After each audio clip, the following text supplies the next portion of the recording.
O Deus Todo-Poderoso, Criador de todas as coisas, é o Deus que está aqui e está disposto a fazer o impossível para você e por você e também através de você.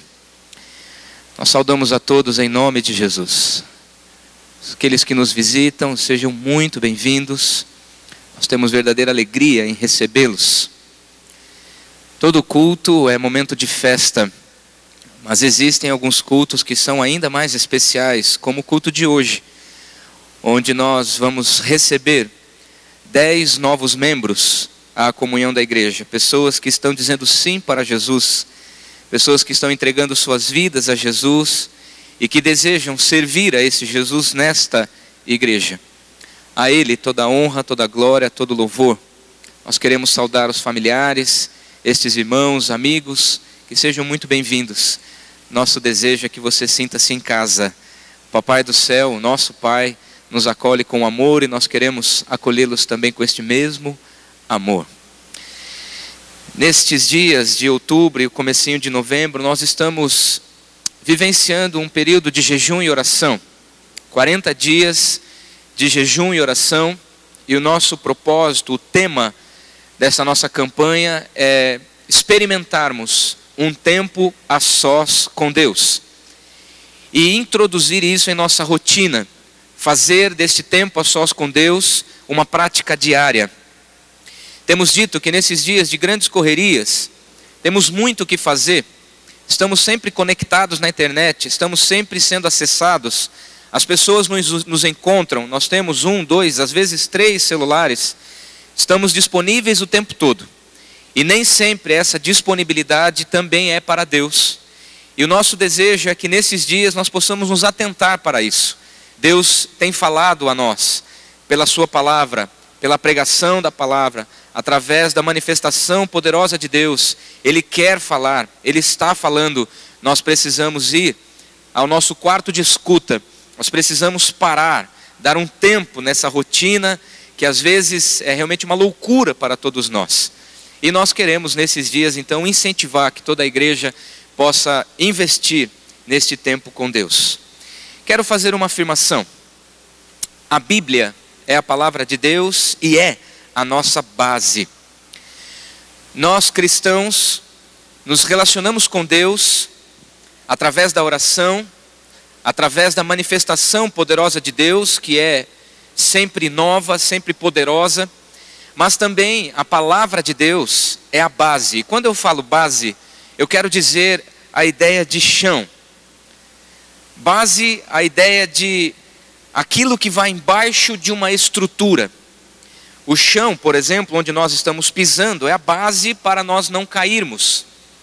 A base do cristão é a palavra de Deus. Nós nos firmamos na palavra. Os nossos pés precisam estar firmes na palavra de Deus. Ainda hoje pela manhã, o reverendo Áureo, falando também sobre esse tema, utilizou uma expressão que chamou-me muita atenção. Exemplo, um advogado, quando chega diante do juiz para defender uma causa, para defender um réu, ele não pode, diante do juiz, dizer: senhor meritíssimo juiz, eu acho que o meu cliente é inocente. Eu acho que a lei tal diz isso. Eu acho que o acórdão tal ensina isso. Nós temos muitos advogados na igreja, você sabe exatamente do que eu estou dizendo. O juiz vai olhar com toda a sinceridade e vai dizer: eu acho que você não está com nada. Da mesma forma, um engenheiro, quando projeta uma estrutura, uma casa, uma igreja como esta, por exemplo. Imagina, ele ao assinar o projeto, juntamente com o arquiteto, entrega para o conselho da igreja e diz assim: o engenheiro da nossa igreja é o presbítero Azor, homem muito querido. Imagine se ele entrega o projeto para a igreja nas mãos do conselho e diz: eu acho que as colunas vão aguentar. Não pode ser assim. Nós cristãos precisamos estar com a nossa fé baseada na palavra de Deus. Portanto, quanto mais palavra, mais nos aproximamos de Deus e mais conhecemos a sua vontade. Não somos nós quem servimos a Deus do jeito que nós achamos que devemos servir. É a palavra de Deus e a manifestação do Espírito que revela a nós como Deus deseja ser servido. Não é o nosso culto que agrada a Deus, é o que a palavra diz sobre o culto que agrada a Deus. Não somos nós, pela nossa própria compreensão, que chegamos às conclusões de que aquilo que fazemos agrada a Deus. Não, Deus se revela na sua palavra e nós precisamos conhecê-la, precisamos tê-la como nossa base de fé para que nós possamos acertar o alvo. Além de ser sempre o Outubro Rosa, e os nossos coralistas estão com uma fita rosa para fazer alusão à campanha contra o câncer de mama, outubro é para nós também um marco para a Igreja Reformada, porque nós nos lembramos da Reforma Protestante. No século XVI, e neste ano nós estamos comemorando 497 anos da Reforma Protestante, a nossa igreja é um ramo da Reforma Protestante, e entre aqueles dias levantaram-se 5 ideias, chamado de 5 solas, em latim, solas no sentido de somente. Somente 5 ideias poderiam realmente representar, resumir o sentimento da reforma, que era como que um grito de libertação com relação à religiosidade daqueles dias. E os 5 solas são: sola fides, ou seja, somente a fé; sola gratia, somente a graça; solus Christus, somente Cristo; soli Deo glória, somente a Deus a glória; e também sola Escritura, ou seja, somente a Escritura Sagrada, somente a palavra. Pela fé, pela graça, em Cristo, a Deus a glória, e pela sua palavra então, nós experimentamos, vivenciamos aquilo que cremos, e somos cristãos com base nesta realidade. E a Bíblia então é a nossa base, e é justamente a Bíblia que nos ajuda a experimentarmos uma relação íntima com o Espírito Santo do Senhor. E este é o tema do nosso estudo de hoje, a Bíblia e a ação do Espírito Santo. Vamos localizar então estes 2 textos.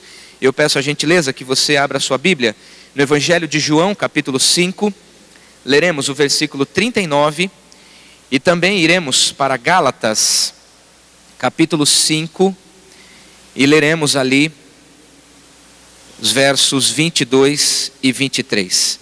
João 5, 39 e Gálatas 5, 22 e 23. O texto de João nos diz assim: examinais as Escrituras, porque julgais ter nelas a vida eterna, e são elas mesmas que testificam de mim. Examinai as Escrituras, porque julgais ter nelas a vida eterna, e são elas mesmas que testificam de mim. E o texto de Gálatas, capítulo 5, versos 22 e 23, diz assim: mas o fruto do Espírito é amor, alegria, paz, longanimidade, benignidade, bondade, fidelidade, mansidão, domínio próprio. Contra estas coisas não há lei. Que Deus nos ajude e pela palavra possamos ser edificados pela ação do Espírito Santo. Se somos cristãos, devemos então ser parecidos com Cristo. Essa é a ideia da palavra cristão. O cristianismo é um ramo, é uma maneira, um modelo, um estilo de vida para vivenciarmos aquilo que diz respeito a Cristo. Portanto, um cristão é aquele que se assemelha, é aquele que é parecido, aquele que apresenta as mesmas virtudes que Cristo apresentou. E de que maneira nós aprendemos sobre Cristo? Observando a palavra. E os 4 evangelhos, Mateus, Marcos, Lucas e João, nos apresentam a vida de Cristo. E no capítulo 5 de João, que nós lemos, no verso 39, quando Jesus está falando a respeito de si mesmo, ele está ali como que falando da sua missão, explicando aquilo que ele veio fazer sobre a face da terra. Ele estava fazendo uma associação, ele era o cumprimento da promessa do Antigo Testamento, e ele dizia: eu sou o Filho do Deus vivo, o Filho do homem, o Deus encarnado, eu e o Pai somos um. Mas ele diz: examinem as Escrituras, porque nas Escrituras tem o caminho para a vida eterna. E é a própria Escritura, ou seja, a palavra de Deus, é que dá testemunho, é que testifica a respeito de mim. Quanto mais Bíblia, mais Jesus. E o texto de Gálatas que lemos nos mostra o fruto do Espírito, e perceba que o fruto é no singular. E outro dia, o nosso pastor Isaías utilizou a ilustração do fruto do Espírito como se fosse uma espécie de mexerica, cujos gomos são essas virtudes que aqui foram apresentadas.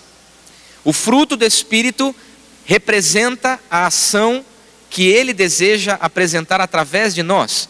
O Espírito Santo por si só não manifesta amor, paz, longanimidade, mansidão, domínio próprio. O Espírito Santo, ao agir no cristão, o cristão manifesta essas virtudes. Portanto, entendemos que o fruto do Espírito reflete exatamente o caráter de Cristo. O fruto do Espírito, de acordo com o apóstolo Paulo, olhando para Jesus, olhando para as Escrituras, examinando aquilo que Jesus fez, aquilo que Jesus deixou, examinando, porque na palavra tem a vida eterna, e Jesus disse, eu sou a palavra encarnada. A Bíblia diz que Jesus é, de fato, o Deus que veio de forma humana para fazer aquilo que deveria ser feito. E a Bíblia, o apóstolo Paulo, aos Gálatas, quando fala sobre o fruto, ele está como que, resumindo, ele está como que definindo que o fruto do Espírito manifesta o caráter de Cristo. Portanto, quanto mais Bíblia, mais Jesus. E quanto mais Jesus em nós, mais o fruto do Espírito se manifesta através de nós. Diante disso, nós temos pelo menos três lições que podemos aprender a respeito da ação do Espírito pela palavra. A primeira lição é que nós aprendemos que o Espírito Santo, pela palavra, nos ensina a sermos efetivos em nosso testemunhar. Localize, por gentileza, 1 Coríntios, capítulo 2, 1 Coríntios, capítulo 2, versos 4 e 5. 1 Coríntios, capítulo 2, versos 4 e 5. O texto bíblico nos diz assim: a minha palavra, o apóstolo Paulo dizendo para a igreja de Corinto, a minha palavra e a minha pregação não consistiram em linguagem persuasiva de sabedoria, mas em demonstração do Espírito e de poder, para que a vossa fé não se apoiasse em sabedoria humana, e sim no poder de Deus. Olhe bem para mim, por gentileza.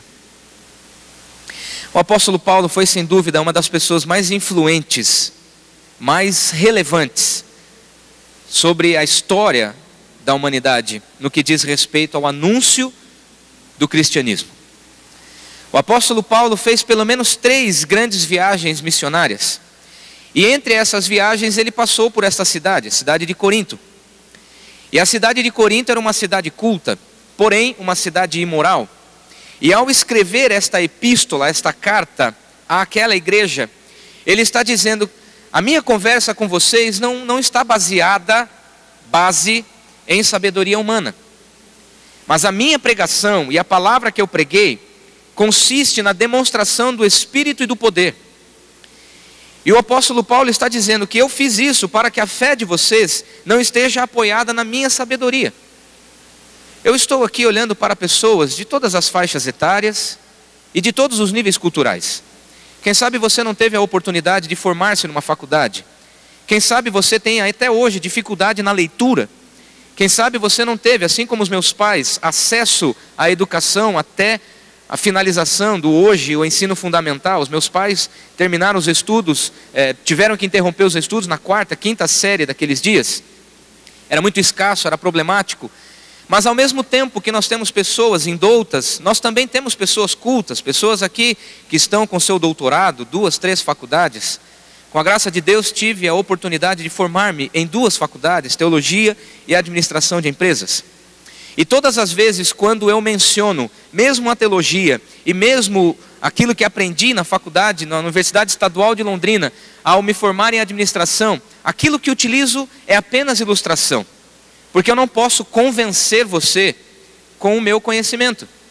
Eu posso fazer ilustrações, eu posso sim dar exemplos, eu posso fazer uso da prática dos nossos trabalhos, do dia a dia, para que nós possamos associar teoria e prática. Contudo, Aquilo que toca o teu coração não é a administração. Aquilo que toca o teu coração não é o direito, não é a medicina, não é a fisioterapia, não é a pedagogia. O que toca o teu coração é o Espírito Santo pela palavra que é proclamada.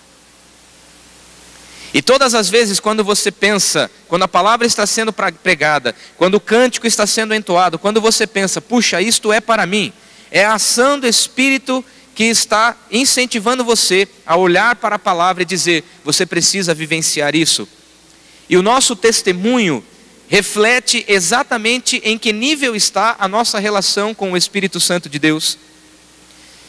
Será que o fruto do Espírito, manifesto ali em Gálatas 5, 22 e 23, reflete exatamente as nossas virtudes?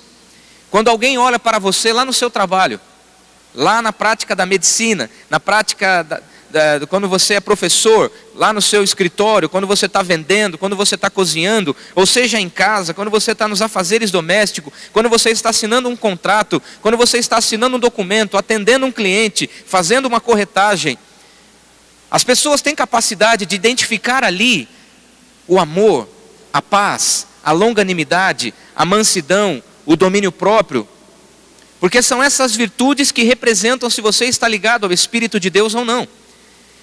O apóstolo Paulo está dizendo, a minha palavra e a minha pregação não consistem em linguagem persuasiva de sabedoria.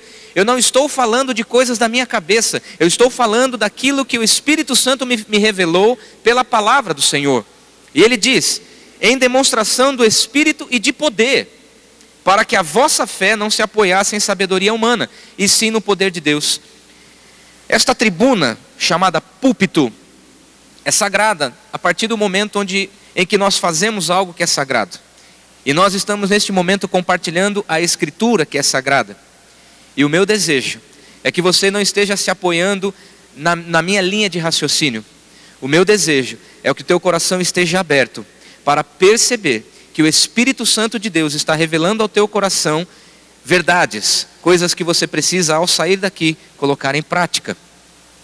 Não é a sabedoria humana, não é a filosofia, não é o doutorado, não são os títulos na parede, os diplomas, os certificados que você alcança nesta vida, que faz com que a palavra seja compartilhada, mas é o poder de Deus manifesto pela prática da palavra que as pessoas veem na sua vida.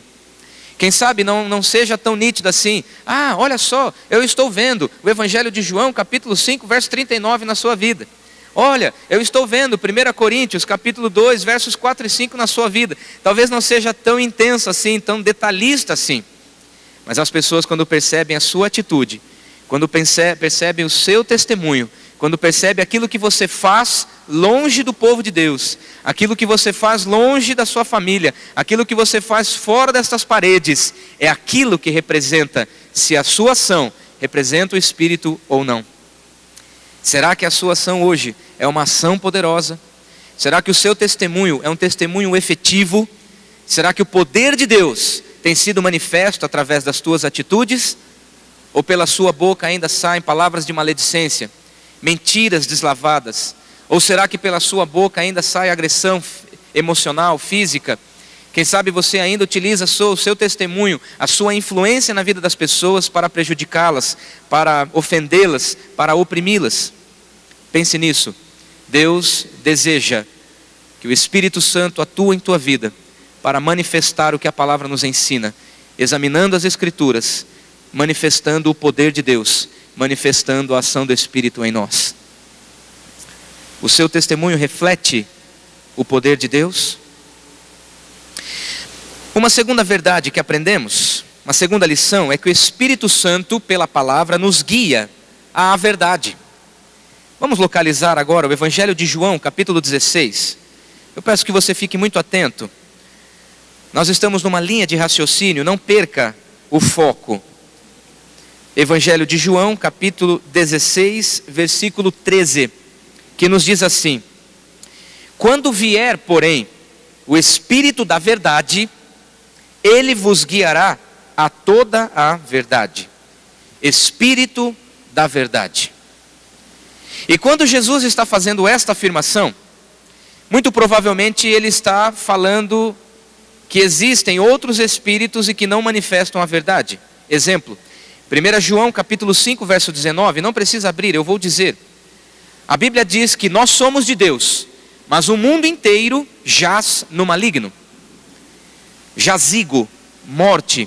Aqueles que não creem em Deus e em sua palavra, ainda estão mortos no inimigo. Ainda não têm os seus olhos abertos para encontrar a verdade. Eu não sei se você convive com pessoas que demonstram ter um vazio muito intenso em seu coração. Eu conheço pessoas assim, pessoas perturbadas, pessoas ansiosas ou depressivas. Eu tenho aprendido que ansiedade quer dizer futuro demais e depressão quer dizer passado demais. E nós permitimos que o futuro e o passado nos aprisiona a uma mentira. E nós vivemos como que uma falcatrua. Existe um livro muito interessante de um autor chamado Brennan Manning, que diz: o impostor que vive em mim. Às vezes eu tenho a impressão de que nós somos como que impostores. Mostramos aquilo que não somos. Desejamos aquilo que não podemos alcançar. Mas a Bíblia e o poder do Espírito Santo é que nos leva a olhar, a perceber que Deus tem algo muito maior para mim e para você. E é o Espírito Santo que nos mostra a verdade. Portanto, não há verdade fora da palavra de Deus, é o que creio. Você pode discordar de mim, você pode não concordar em tudo que eu estou dizendo, mas o cristão, aquele que se diz cristão, ele precisa examinar as Escrituras, porque nela nós temos o testemunho a respeito de Jesus. E Jesus está dizendo, nesse texto ele está dizendo, no texto anterior que nós lemos, do capítulo 5, Jesus está dizendo a sua missão. E neste capítulo 16 ele está dizendo a respeito da missão do Consolador, a missão do Espírito Santo. E essa expressão consolador tem mais a ver com motivação, com incentivo. Jesus estava ensinando, no momento exato em que eu morrer, ressuscitar e levantar dentre os mortos, eu vou ser levado aos céus, vou estar à direita de Deus Pai, mas eu vou deixar o Espírito Santo com você. E o texto diz que quando ele vier, o Espírito Santo, o Espírito da verdade, é ele quem vai nos guiar a toda a verdade. Evangelho de João capítulo 8, versos 31 e 32 diz: se permanecermos na palavra, somos verdadeiramente discípulos, e conhecereis a verdade, e a verdade vos libertará. Olhe bem nos meus olhos, preste muita atenção no que eu estou dizendo. Quando estamos firmados na palavra do Senhor, nós somos verdadeiramente discípulos, porque o processo de discipulado constante exige que o discípulo de Cristo esteja com os olhos firmados na palavra. E é a palavra da verdade que nos leva a viver, porque conhecemos e vivemos na verdade. Estou olhando aqui para os maridos. Você é um marido de verdade? Deixa eu olhar para as esposas. Você é uma esposa de verdade? Filhos, vocês são filhos de verdade? Pais, vocês são pais de verdade? Porque o cristão de verdade é levado pela ação do Espírito e vive a verdade que é a palavra de Deus. Portanto, o cristão que não conhece a palavra é um cristão que gosta de Jesus, admira a salvação, mas ainda não conhece o Espírito Santo, mas ainda não se relaciona de forma íntima com o Espírito Santo, porque quando ele desce, e Jesus na sua ressurreição ele deixou, nós somos guiados pela palavra do Senhor e as nossas atitudes são baseadas naquilo que está escrito neste livro santo. O Espírito Santo quer nos levar ao pleno conhecimento de Jesus. O Espírito Santo, pela palavra, quer nos levar ao conhecimento da verdade, que Jesus é Senhor, Salvador das nossas vidas. Você deseja ter este conhecimento? Você deseja alcançar esta graça? Você deseja se relacionar de maneira íntima com o Espírito Santo que revela a verdade? Porque é o Espírito quem nos leva, é o Espírito que manifesta, e a maneira que nós vamos agindo, e quando nós acertamos o alvo, O Espírito Santo como que testifica: é isso, meu filho, é isso que eu espero, porque é isso que Jesus faz, é isso que Jesus fez, é isso que Jesus deseja que você faça. E quando você erra, e nós chamamos isso de pecado, o pecado significa errar o alvo. Quando você erra o alvo, quando você peca e você diz: puxa, não deveria ter feito isso, é o Espírito Santo dizendo a você, de verdade, que você está cometendo um equívoco. E esta relação de acertar o alvo e errar e reconhecer que errou o alvo é uma relação espiritual. O incrédulo, aquele que não crê em Jesus, ele vai por aquilo que o mundo diz. Quem sabe baseado na Constituição Federal, quem sabe baseado na cultura, quem sabe no que diz a moralidade, a ética dos nossos dias. E aí a pessoa faz ou não faz, porque decide se é certo ou errado. Nós cristãos temos uma base, a nossa base, aquilo que define o que fazer e o que não fazer é a palavra. E é o Espírito que nos acusa: você errou, você acertou. O meu desejo é que nós todos possamos continuar acertando o alvo. E todas as vezes que errarmos o alvo, que a misericórdia do Senhor possa de fato nos acolher, nos perdoar e nos guiar a toda a verdade. Eu gosto muito do Salmo 23. E você provavelmente já ouviu falar: o Senhor é o meu pastor e nada me faltará. O verso 6 deste salmo diz: bondade e misericórdia certamente me seguirão todos os dias da minha vida, e habitarei na casa do Senhor para sempre. Quando acertamos, o Espírito de Deus, pela bondade, nos leva ao acerto. Não há mérito nisso. Quando erramos, a misericórdia de Deus, pelo Espírito Santo, nos assiste e nos corrige para que andemos na verdade. Bondade e misericórdia certamente te seguirão todos os dias da sua vida.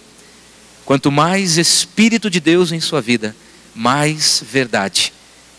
Que você possa crer nisso e vivenciar isso. Você se submete ao Espírito. Quando nós adotamos uma fé, nós estamos como que dizendo: eu sou cristão, sou presbiteriano independente, tenho o Espírito de Deus. Mas a pergunta que eu sempre faço: o Espírito de Deus te tem? O Espírito Santo de Deus faz de você o que Ele quer? Uma terceira lição e última que aprendemos é que o Espírito Santo, pela palavra, nos ajuda em nosso crescimento espiritual.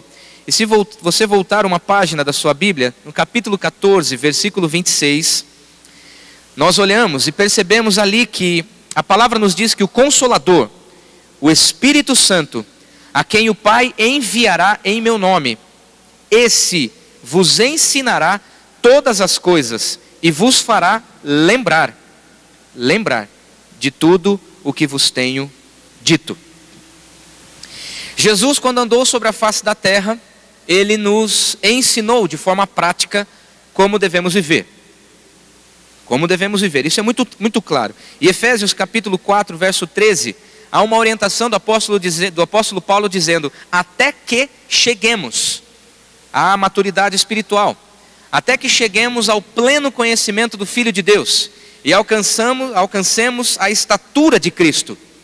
O apóstolo Paulo está dizendo: em nossa caminhada espiritual, nós devemos ter um alvo. O nosso alvo é ser igual a Cristo. O nosso alvo é imitar, é ver o exemplo de Jesus e fazer igual. De que maneira que nós fazemos isso? Pela palavra, olhando para o Evangelho, olhando para Mateus, Marcos, Lucas e João, conhecendo o Antigo Testamento, o Novo Testamento, conhecendo o que o apóstolo Paulo repercutiu em suas cartas paulinas. Mas esse texto diz assim: o Consolador, a quem o Pai vai enviar, e o Pai já enviou, na morte e ressurreição de Cristo, o Espírito Santo foi enviado. Você lembra que os evangelhos, 4 evangelhos terminam com a ascensão de Cristo. Os 4 evangelhos terminam com a morte e ressurreição de Cristo.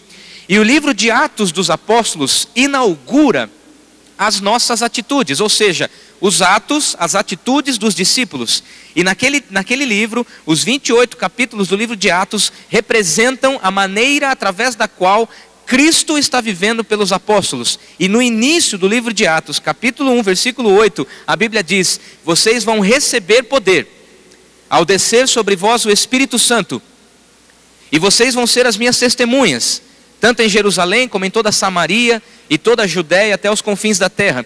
E logo um pouquinho à frente, no capítulo 2, quando o povo de Deus estava reunido, nós conhecemos o que chamamos de Pentecostes, ou seja, a descida do Espírito Santo. E desde aquele instante, quando o Espírito Santo desceu sobre os discípulos, sobre o povo de Deus, o Espírito Santo nunca mais nos deixou. O Espírito Santo está sobre mim e você nesse instante. O Espírito Santo está confirmando esta palavra no teu coração. Ele está sobre nós nesta hora, te revelando a verdade, aquilo que você deve fazer, aquilo que você não deve fazer. E Ele diz que é Ele que ensina todas as coisas, e é o Espírito que nos faz lembrar todas as coisas que Jesus ensinou.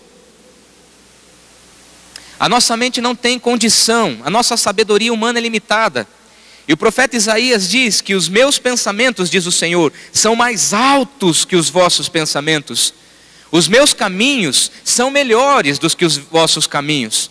A nossa mente limitada humana não é capaz de compreender o caminho de Deus, a vontade de Deus. É o Espírito Santo quem nos leva a entender, a testificar, e agimos então para vivenciarmos essa maturidade espiritual. Contudo, infelizmente, existem pessoas aprisionadas na infância espiritual, na imaturidade. Existem pessoas, como eu disse, que gostam de Jesus, gostam da salvação que Ele proporciona, mas não se relacionam em momento nenhum do seu dia, em nenhum momento da sua semana, com a palavra de Deus. Como deve haver maturidade? João, em suas epístolas, escreve: filhinhos, jovens, papais. Esta é uma caminhada, nós devemos querer alcançar, até que cheguemos. Nós nunca chegaremos de fato a sermos como Cristo foi. Ele é Deus, nós não somos deuses. Nós somos limitados. Mas a nossa busca, ela inicia-se no momento em que os nossos olhos se abriram. Nesta noite, 10 pessoas estão dizendo: sim, eu quero servir a Cristo nessa igreja. E para alguns deles, os olhos foram abertos como que recentemente para dizer: eu quero vivenciar esta fé, eu creio nesta palavra, o Espírito Santo habita em mim, eu tenho a salvação, eu quero viver nesta forma, eu quero viver o cristianismo, eu quero viver com Deus. Mas essa caminhada inicia-se e nunca termina, e enquanto tivermos fôlego de vida, devemos buscar maturidade espiritual. 1 Coríntios capítulo 13, a Bíblia nos ensina a respeito do amor. E no versículo 11, ao falar sobre o amor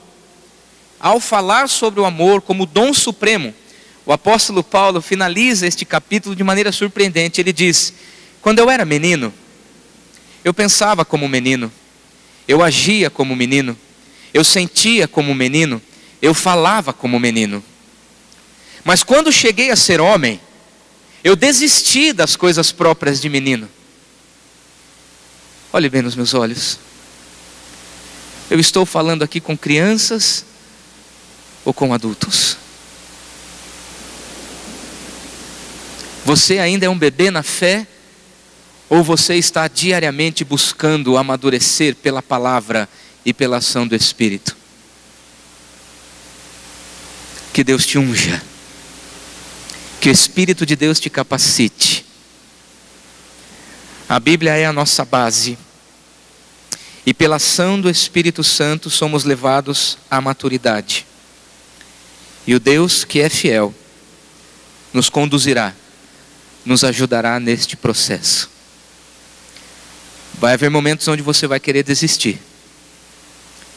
Haverá momentos onde você não vai querer estudar a Bíblia, não terá desejo de orar, não terá interesse em testemunhar. Em alguns momentos o desânimo vai bater. Eu tenho confessado esse pecado publicamente. Nem sempre eu tenho desejo em ler a palavra de Deus. Nem sempre o faço com gosto, mas faço porque eu sei que é o meu alimento diário. Eu faço porque sem esta palavra eu não sei viver. Sem esta palavra eu não posso viver. Eu não quero viver. Eu decidi que o Deus fiel é o Deus da minha vida. E eu aperfeiçoo este relacionamento com o Espírito Santo pela sua palavra. E ainda hoje, em reunião do conselho com os nossos irmãos que estão sendo recebidos hoje, eu disse a eles que se eu pudesse voltar atrás, e se eu precisasse voltar atrás, eu faria tudo de novo. Viveria tudo que vivi. Desejaria ser cristão. seria pastor, porque esta vida me completa, não por ser pastor, mas porque Cristo me dá uma razão para existir. O meu desejo é que você, mesmo você que nos visita hoje, qual é a tua razão de viver? Qual é o seu projeto sobre a face da terra? O projeto do cristão é espalhar o amor de Deus, é conhecer a palavra e manifestar o fruto do Espírito Santo. Que Deus te abençoe, que Deus te ajude.